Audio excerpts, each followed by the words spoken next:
Help me to reach 2,000 subscribers. I knew something was wrong the moment she lifted her glass. Her hand trembled, not from nerves but from guilt. You learn to read that kind of tremor after 20 years with someone. Her voice, soft yet oddly possessive, sliced through the hum of our anniversary party. To David, she began, smiling at my husband as if the rest of the room had melted away. For your love, your warmth, and the way you always make me feel seen. The laughter, the clinking glasses, the music, they all blurred into white noise. I froze mid-smile. Me feel seen? I glanced around the candlelit garden. Our friends and family gathered under the fairy lights, their faces glowing with celebration and champagne. A banner hung above the stage. Happy 20th anniversary, Emily and David. But in that instant, I couldn't hear anything but her words echoing in my head. She was supposed to toast us. Her name was Claire, David's assistant. 28, stunning, the kind of woman who wore confidence like perfume. I'd invited her myself. I'd even helped her choose that red silk dress a week ago when she'd texted. Is this too much for an anniversary party? Apparently not. David's expression said it all. He laughed too quickly, too loudly, as if trying to bury her slip beneath the sound. His hand shot up to take the mic. Thank you, Claire, he said, voice tight. That was very sweet. Now let's all raise a glass to my amazing wife, Emily, the heart and soul of my life. There it was, the performance. Charming, poised, perfectly rehearsed. The man who'd always known how to talk his way out of anything. I smiled because that's what a wife does. But inside something began to crack, silent and sharp. When the applause faded, I excused myself. My pulse thudded in my ears as I pushed through the crowd, heading for the restroom. I wasn't sure whether I wanted to scream, cry, or laugh. Maybe all three. The bathroom mirror caught me in its cold reflection. Mascara perfect, lipstick flawless, expression unreadable. I'd spent 2 decades learning how to look unbothered. A knock interrupted my thoughts.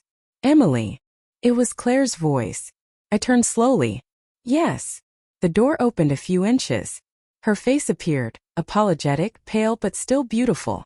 I'm so sorry. I mixed up the notes. David helped me write the speech and... David helped you write it? I cut in, each word steady as a blade. Her eyes widened. I meant he proofread it for me. Just to make sure it flowed. Her lie was clumsy, panicked. I could see the pulse beating in her throat. I smiled faintly. You should get back to the party, Claire. They'll miss you. She hesitated. Emily, please don't. Now, I said, sharper this time. When she left, I locked the door and sank against the wall. My breath came shallow. Proofread it. He helped her write it. I didn't need more proof. My instincts, honed over years of subtle betrayals, the late-night calls, the vague business trips, the sudden interest in new cologne, all screamed the truth. Still, I told myself maybe it was harmless. Maybe they'd gotten too close, blurred lines, nothing physical. Just emotional. Just stupid. But denial is an anesthetic. It numbs before it destroys. By the time I returned, the party had resumed. David was laughing with her again, his hand resting a little too comfortably on her back as she whispered something in his ear. My stomach turned. I stood there for a moment watching the two of them framed by golden light, looking like the lead actors in a scene I didn't audition for. Then I smiled, grabbed a glass of champagne and joined the crowd. If they wanted a performance, I'd give them one. When the band started the slow song we'd danced to at our wedding, David extended his hand to me. Come on, Em, he said gently, as if nothing had happened. I took it. The music wrapped around us, warm, nostalgic, suffocating.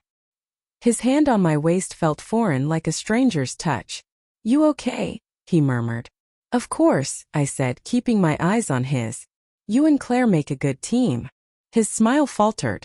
What's that supposed to mean? Oh, nothing, I whispered. Just that she seems very devoted to you. Emily, he said quietly, tension in his voice now. Don't start this here.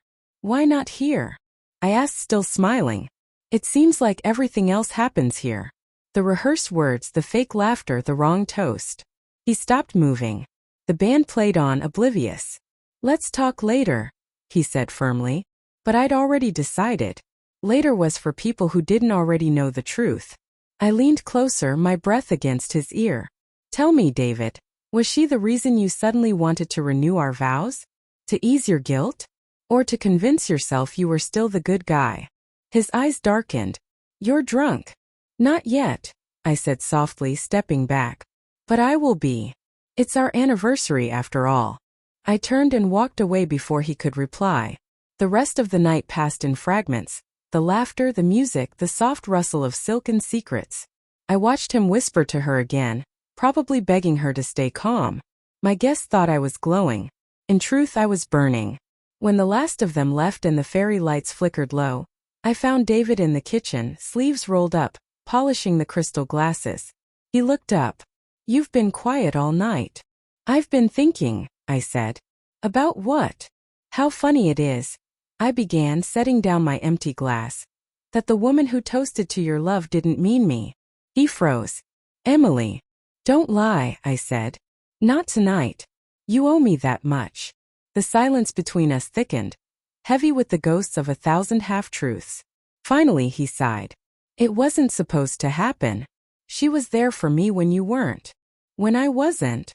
I laughed, a sharp broken sound. When was that, David? During my chemo? When I was learning to walk again? When I was trying to rebuild the life you forgot to care about? His face crumpled, shame flickering for a second before pride smothered it. You don't understand. No, I said, voice steady now. I finally do. I picked up the champagne bottle from the counter, poured the last drop into my glass and raised it. To us, I said. 20 years. You got the party you wanted. And I got the truth I needed. I turned, walked to the door and looked back one last time. You can keep the glasses, I said softly. They suit you. Fragile, reflective, and easy to break. Then I walked out into the cool night air, heels clicking against the stone, the sound of my own freedom echoing louder than any toast ever could. And as the fairy lights dimmed behind me, I realized that the party wasn't the end of our story. It was the start of mine.